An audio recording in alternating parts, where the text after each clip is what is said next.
So what's up mga kapitsit? So ngayon mayroon po pinapaayos sa atin na excavator. So yan siya guys. So ang problem nito guys, ayaw siya mag-start.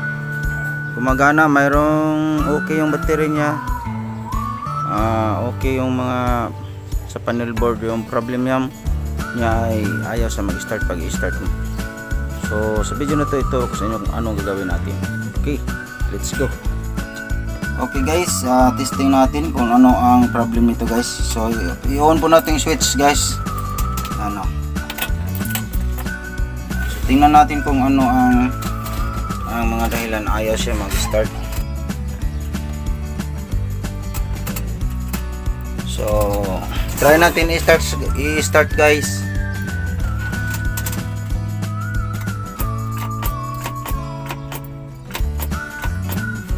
Yan o. So off natin. So on natin ulit. Tapos i-start natin.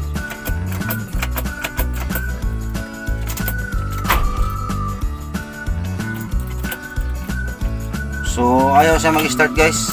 So yan ang problem. Okay, check natin. Okay guys, so i-check muna natin yung fuse nya kung baka may problem. Tingnan natin.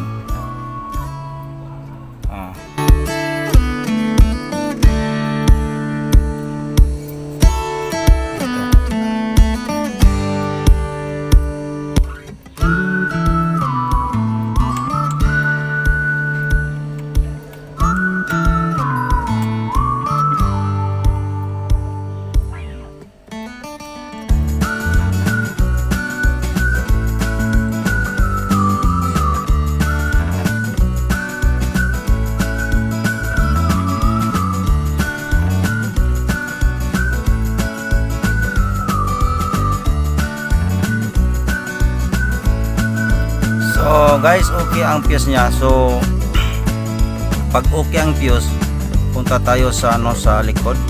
Tingnan natin yung starter relay kung may supply ba doon. Pag walang supply, isa po ang dahilan yan guys nga ayaw mag-start yung ating mga starter. Kahit okay yung battery, okay yung mga fuse natin.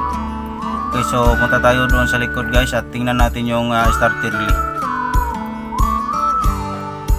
Okay guys, ito po yung starter niya guys.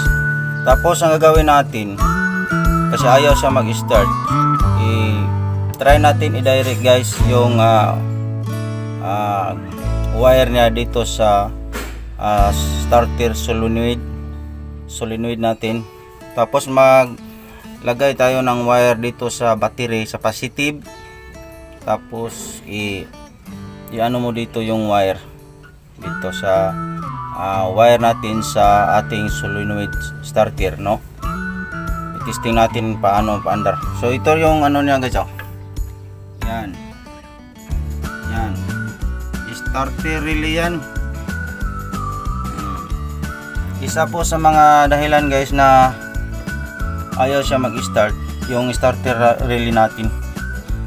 Yan o, yan pag problemado yan, isa sa mga dahilan na ayaw siya mag-start. So ngayon ang gagawin natin, try natin na i-start dito guys. Lagay tayo ng wire dito sa battery. Tapos i-try natin i-start dito. Mag-start siya, so problemado yung ating starter relay. Yan ang atin pag sira na, kung hindi natin kaya i-repair, ipalitan natin ng bago. Okay, so okay guys, tingnan mo to. Ilagyan na po natin yung temporary wire, yung ating starter solenoid.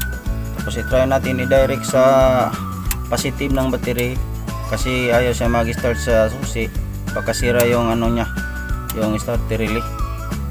So ganyan ang gagawin natin pag ayaw mag-start yung ating mga excavator sa susi. I-try natin i-direct para malaman natin kung anong sira, starter or starter relay. So maglagay po tayo ng temporary wire dyan.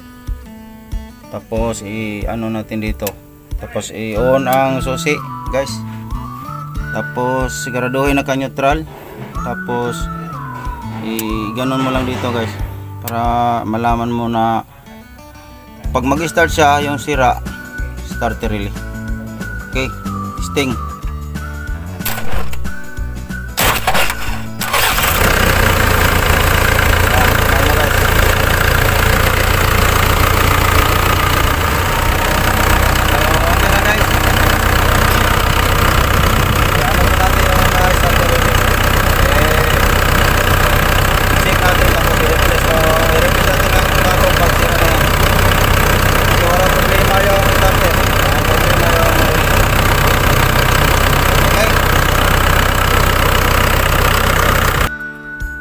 So okay guys, na ano na po natin yung panalitan na po natin ng starter relay. Ganyan lang gagawin natin pag sira yung ating mga starter relay, palitan mo lang. Ano lang, kung 24 volts pa rin yung ano mo, i-replace, ipalit natin. So ngayon i-try natin guys na i-start na dito sa susi. Tingnan natin kung okay na ba siya, kasi pinalitan na natin to ng starter relay. Okay, so try natin na i-start guys.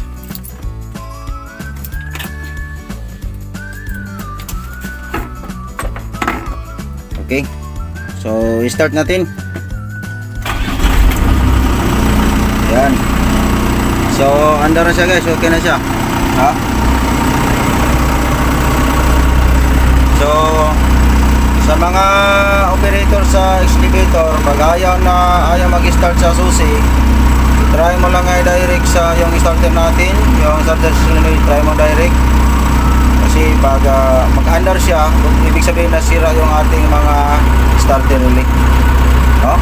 So okay na to siya guys.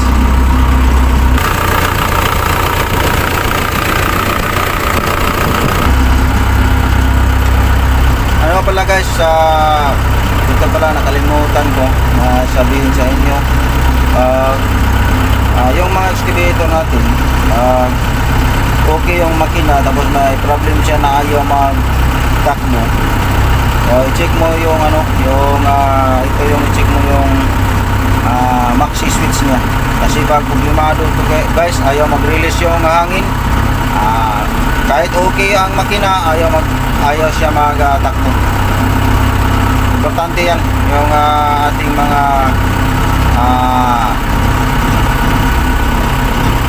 switch sa hangin, maxi switch. So okay na to guys. Don't forget subscribe my channel for more videos.